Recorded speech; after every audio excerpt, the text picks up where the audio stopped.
Ձվի չափ կարկուտ է տեղացել Ստեփանավանում։ Դրսում մնացած մարդիկ կապտուկներով են տուն հասել։ Ստեփանավանի մեր հայրենակիցներն ABC մեդիային լուսանկարներ ու տեսանյութեր են փոխանցել։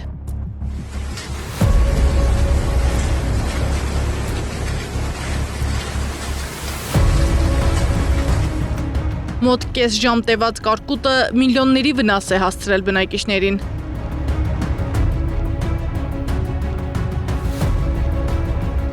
Կարկտահատիկները րոպեների ընթացքում ծեծել են այգիները, ցանկատարածությունները, տանիքներն ու մեքենաները։ Այնինչ գյուղացին ամիսներով աճեցրել է արևի տակ, երկնքից ընկնող սառույցը հաշված րոպեներում հողին է հավասարեցրել։ Տուժել են նաև հարակից, Արմանիս և Ուրասար բնակավայրերը։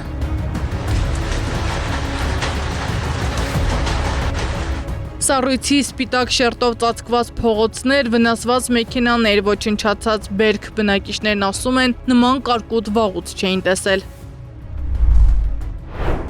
Հիմնական տուժել են մեքենաները, ութների, գրիչները, պատուհաններ, այգիներ, բերք կարճ տևեց։ Ժամը սկսել է 1:15 պակաս, մոտավորապես կես ժամ 40 րոպե է տևել։ Բայց շատ միանգամից է սկսվել էլ, մարդիկ չէին հասցնում մեքենաները ծածկի տակ տանեին։ Օրեր առաջ էին օդերևութաբանական կենտրոնից հայտարարել, որ հանրապետության որոշ շրջաններում հնարավոր է կարկուտ տեղա։ Հակակարկտակայանները սակայն նորից չեն գործարկվել կարկուտի պահին։ Դրանք կրակել են միայն աղետից հետո։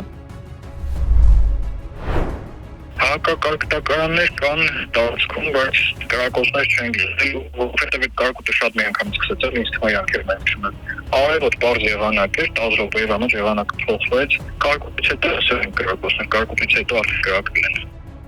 Այժմ համայնքներում հաշվում են վնասների ծավալը։ Համայնքապետարանն արտակարգ ռեժիմ է հայտարարել։ Շտաբը ձևավորվել արտակարգ իրավիճակների հանձնաժողովը ձևավորվել այս պահին արձանագրվում են, գույքագրվում են վնասները բնակիչների կողմից, արտակարգ ռեժիմով աշխատում է համայնքապետարանը, տեղում աշխատում են այնի աշխատակիցները, ելի գույքագրում են բնակիչների հետ հավասար։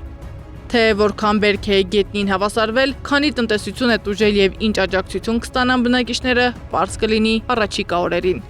Սեդա Մակարյան, Նոնա Գևորգյան, ABC Media։